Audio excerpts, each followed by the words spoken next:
Saya emang di Jogja ngurus relawan baik banget, ngurus pengungsian, ngurus bantuan. Kemarin ngirim logistik, ini capek banget. Pol drop dari Jogja, akhirnya saya baru nyetir ke Jakarta, baru sampai banget. Jadi otomatis saya nggak bisa ke Bali ya, karena saya harus memilih untuk ngurus pengungsi di Jogja. Cuman saya diwakilin oleh Mas Manzi dan Adam di sana yang infoin terus. Yang ketiga, di sini ada sebuah hal kontradiktif. Pertama, Ketua ID Bali Pak Teja itu mengatakan tidak ingin memenjarakan dan hanya meneruskan mandat dari ID Pusat. ID Pusat mengatakan tidak ingin memenjarakan juga, tetapi hanya mendukung rekomendasi. Tapi fakta di persidangan, Pak Teja itu menjadi saksi pelapor. Pak Teja juga ada pertemuan dengan saya pada 8 Agustus yang meminta Tirta nggak usah ikut campur di urusan hukum. Dan di pertemuan itu, Pak Teja meminta saya untuk fokus surat tugas saya, yaitu fokus di medsos saja untuk mengcounter isu-isu konspirasi dan isu bullying, gak usah ikut campur. Tapi di fakta persidangan akhirnya terbukti ya, penjara. Jadi ini pertanyaan buat Pak Teja. Jadi Pak Teja ingin Jering udah ke penjara. Jadi Pak Teja sekarang gimana? Dan sampai detik ini, dari awal 8 Agustus itu, saya sudah berjuang untuk menyampaikan pesannya Jering ke Pak Teja dan kawan-kawan di Bali agar di Bali tersebut ada pertemuan dulu lah. Paling nggak ada pertemuan, ada diskusi untuk menerima keluarga Jering dan Nora untuk permintaan maaf. Tapi sampai detik ini setahu saya chat Nora nggak dibales, chat saya soal mediasi juga nggak dibales, permintaan mediasi ditolak. Dan saya juga udah diskusi dengan beberapa tim teman-teman lawyer bahwa sebenarnya seperti ini. Masalah Jering ini bisa diselesaikan ada beberapa tahap harusnya. Yang pertama, ada namanya somasi. Somasi ini bisa kita keluarkan kalau kita tuh sebagai organisasi atau individu tuh nggak suka dengan orang ini. Selalu ada somasi. Nggak mungkin tiba-tiba litigasi. Litigasi itu pengadilan ya. Mungkin teman-teman lawyer saya minta untuk dibantu, tapi saya juga tanya dengan tim legal. Salah satu tim legal yang di lah, tapi individu yang emang support saya juga. Jadi ada yang namanya somasi. Somasi ini kalau kita ngasih surat dalam waktu 3 kali 24 jam, misal Jering untuk minta maaf. Nah, Jering ini tidak menerima somasi apapun dari ID Bali. Kalau somasi ini tidak diindahkan, baru kita akan melakukan jalur litigasi. Nah, kalau somasi diindahkan, akan ada muncul nama mediasi. Jika somasi dan mediasi ini gagal, baru nanti kita melaporkan kasus ini ke pihak berwajib. Kalau pidana atau perdata, biarkan pihak berwajib yang memilah. Nah, kalau di kasus Jering ini, ID Bali itu tidak somasi, tidak ada mediasi, jadi tidak memberikan kesempatan Jering ini klarifikasi atau minta maaf ke ID Bali tersebut, tapi langsung melaporkan. Nah, karena ini deliknya pidana, deliknya biasa dan ini pidana, jadi tidak butuh pelapor untuk kasus ini dilanjutkan, hanya butuh saksi pelapor. Nah, pada waktu jalannya persidangan, pada waktu proses pelaporan ini kronologisnya, kalau teman-teman mau tahu, saya diminta oleh Satgas Relawan untuk ke Bali, ada surat tugasnya. Surat tugasnya itu saya foto, karena pada waktu itu saya bertugas untuk mengcounter isu Jering di medsos, tapi untuk kasus yang konspirasi. Jadi sudah ada narasinya bahwa saya, yaudah Tirta yang ngurus konspirasi aja, atau ngurus counter isu-isu bullying. Nah, tapi ternyata dilaporkan. Lalu saya ke Bali, meminta ketemu dengan teman-teman di Bali, ada Pak Teja, ada Dr. Kio, dan kawan-kawan. Di saat itu, ada sebuah ucapan dan dealing persetujuan bahwa Dr. Tirta tidak boleh ikut campur soal di Bali. Dan itu ada bukti chatnya. Udah di-share ke Adam juga. Karena pada waktu itu, Pak Teja meminta saya untuk mengcounter isu konspirasi di medsos, sesuai dengan arahan dari pusat, yaitu counter medsos doang. Nah, di situ saya minta bantuan teman-teman di media sosial, dari influencer dan salah satunya Adam, dan itu ada buktinya, kita counter isu Jering di medsos. Tapi kita nggak ngerti kalau sampai dilaporin. Nah, pada waktu itu si Pak Teja mengatakan, urusan kepolisian biarlah menjadi urusan kami. Itu ada ucapannya. Dan itu ada ucapannya, dan pada waktu itu saya menanyakan amanah dari Jering, Pak, ini Pak dokter, apakah Jering diberi kesempatan untuk bertemu, yaitu ibunya paling nggak sama istrinya, untuk minta maaf langsung? Pak Teja mengatakan sampai jumpa di persidangan. Ya wes, ternyata di persidangan Pak Teja mengatakan tidak ingin memenjarakan. Ya wes, berarti kan dia mengatakan bahwa hanya menjalankan SK dari pusat. Nah, ID pusat mengatakan tidak ingin memenjarakan. Itu tergantung dari ID Bali kecuali si rekomendasi. Jadi kan lempar-lemparan ya. Dan jujur aja polisi itu nggak bisa ngeproses sebuah kasus kalau nggak ada pelaporan. Nah, karena di Bali, jadi gini, ini kan yurisdiksinya di wilayah Bali. Karena ini Bali, di pengadilan negeri Bali, ya logika yang laporin orang Bali. Udah gitu aja. Simpelnya seperti itu ya. Pak Teja mau ngindar sampai kapanpun emang sudah ketahuan yang laporin sampean gitu. Nah, sekarang kan kita fokus pada setelah vonis ini. Apakah setelah vonis ini mengurangi hujatan ID? Menurut saya tidak. Menurut saya tidak, malah hujatan kacung-kacungnya akan tambah banyak. Dan ini masa kita penjarain semua, kan nggak mungkin ya. Nggak mungkin. Jadi gimana, kayak mungkin gimana? Saya sampai saya kehabisan kata-kata. Kayak menurut saya ini tidak mengurangi hujatan ke nakes at all. Sumpah, nggak ngurangin. Kayak malah justru orang yang dulu respect sama ID malah turun karena dianggapnya tukang bungkam. Jadi agak lucu.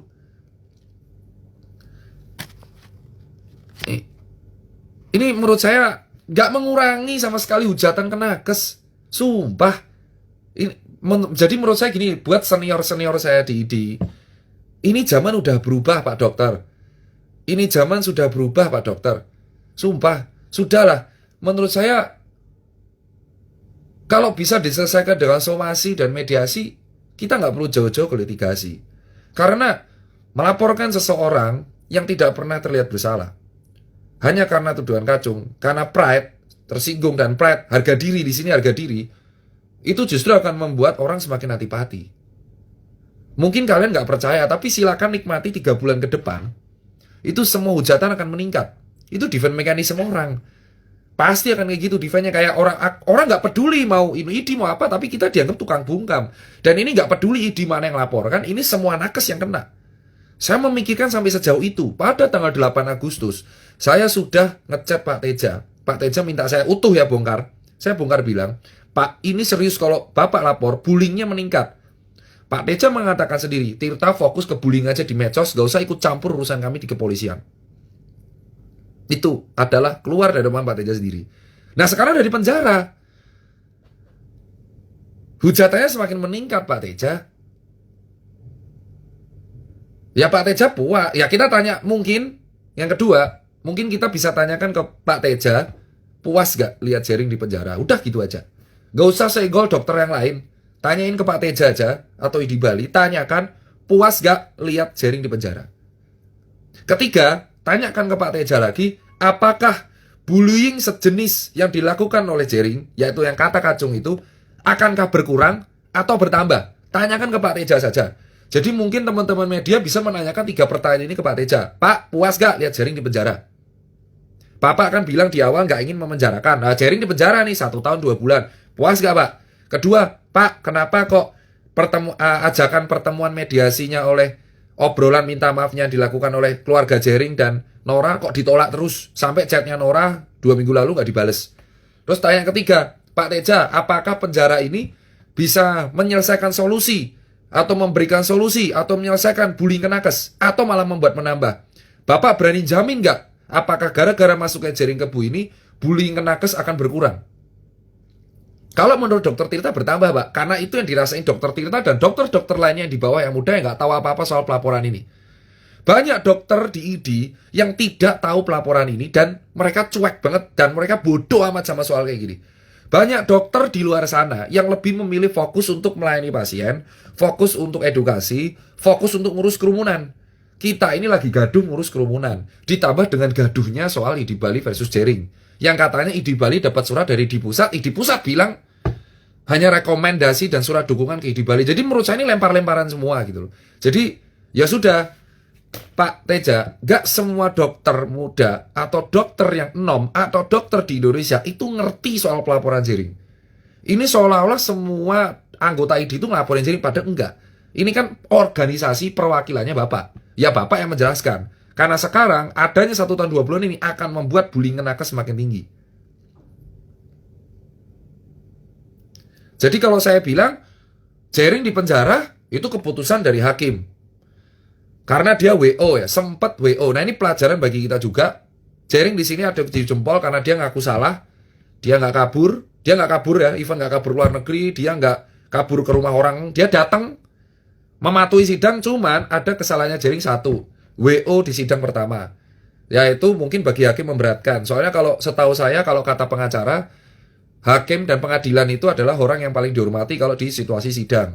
Mungkin gara-gara WO itu hakim memandang yang lain. Tapi untung nggak 3 tahun saya mandangnya. Tapi saya kemarin bilang, saya berharapnya tuh nggak sampai segitu. Tapi ya wis kadung, mau gimana lagi gitu.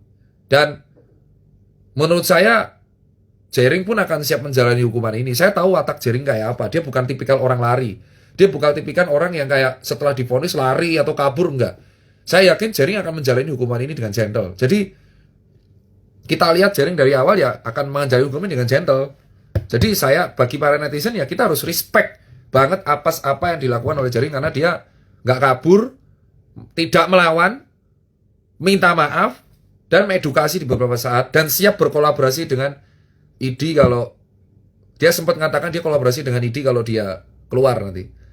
Nah pertanyaan tinggal Pak Teja aja. Jadi itu statement saya. Jauh di lubuk hati, ya saya kekurangan partner debat. Sekarang partner debat saya dibui salah satunya. Jadi ya begitulah. Ternyata sulit sih saya mau ngomong karena kalau kita tuh argumen di medsos tapi nggak ada lamanya tuh nggak seru gitu loh. Ya gitulah fakta yang menurut saya sampai saya harus bingung ya. Mau ngomong harus gimana lagi.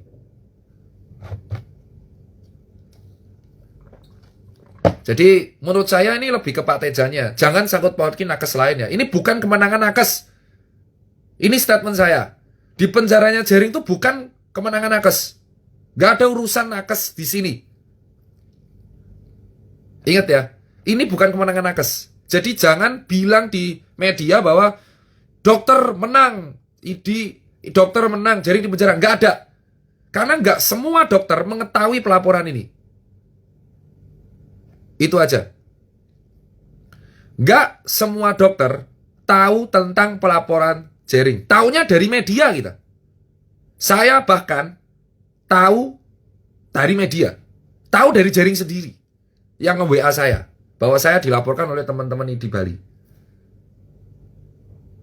Jadi jangan menganggap ini kemenangan nakes. Ini kemenangan ID Bali yang katanya mendapatkan rekomendasi dari ID Pusat. Yang katanya ID Pusat cuma ngasih rekomendasi. Saya pusing ini lemparan. Jadi monggo Pak Teja bisa jumpa pers atau bisa klarifikasi di media lah. Bahwa jumpa pers, perasaannya gimana setelah Jering di penjara. Itu aja.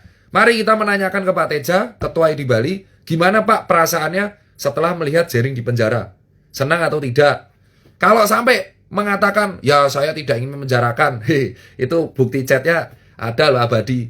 Dan saya ingat perintahnya Pak Teja kontra narasi medsos. Jadi saya ya intinya jangan menyeret semua nakes dalam penjaranya Jering. Gak semua orang itu dokter mau ikut campur urusan kayak ginian. Mending fokus ngurusi kasus COVID, kasus pasien. Banyak urusan kita itu. Jadi ya kita mari tanyakan ke Pak Teja aja, puas gak lihat Jering di penjara? Puas gak? Apakah bisa mengurangi bullying ke nakes? Kita lihat. Kalau sampai akhir tahun bullying ke nakes tambah banyak, saya rasa Pak Teja harus bertanggung jawab salah satunya. Kalau saya. Tapi kalau dia menuduh saya adu domba teman sejawat, justru beliaulah yang membuat polemik ini gitu. Ya beliau harus klarifikasi sendiri sih kalau menurut saya. Kalau saya sih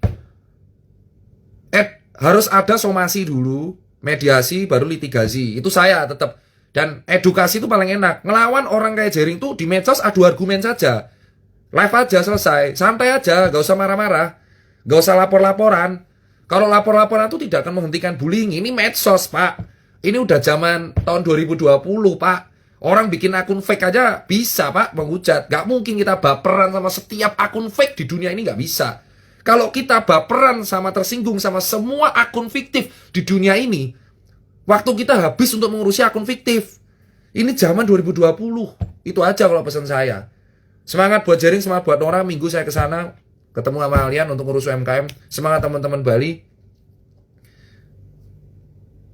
Sesuai dengan lagu Jering, jadilah legenda, Jer. Jadilah legenda, Bli. Jadilah legenda, membuktikan bahwa Anda adalah orang patuh hukum dan Anda adalah orang gentle yang siap menanggung segala akibat dari perkataan. Anda malah dapat 4 jempol dari kita semua. Jering, saya akui 4 jempol. Saya mungkin belum tentu bisa sekuat Jering yang bisa lapang dada, dilaporkan, dibenci orang banyak, nggak bisa ngapa-ngapain padahal baru nikah. Jering adalah contoh orang tegar. Itu yang harus kita contoh di figur anak muda kita sekarang. Berani berbuat, berani datang, nggak kabur. Dia bahkan nggak keluar negeri sama sekali. Itulah salut buat Jering. Semoga aja Pak Teja bisa memberikan tanggapan di media atas di penjara Jering. Dan tolong, ini bukan kemenangan nakes. Nakes rane urusan. Nakes tuh fokusnya kesehatan. Terus sesuai lagunya Jering yang digabung, beli Jering, jadilah legenda di tanah anarki. Gak ngira kamu akan menjadi legend di mana seorang musisi dipenjara karena kata kacung, walaupun banyak orang menentang, dan Anda dilaporkan oleh sesama orang Bali. Jadilah legenda, Anda contoh orang gentle. Keluar dari penjara, masa Anda akan semakin besar. Sukses terus buat Jering, dan bagi saya, Jering gak hanya satu, bos. Lu semua pendukung Jering harus melanjutkan tindakan baik dia. Dari bersih-bersih pantai, bagi makanan, musik. Perjuangkan musisi-musisi di Bali dan UMKM di Bali.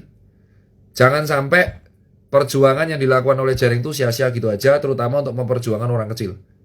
Itu kalau dari saya, sebagai seorang kawan.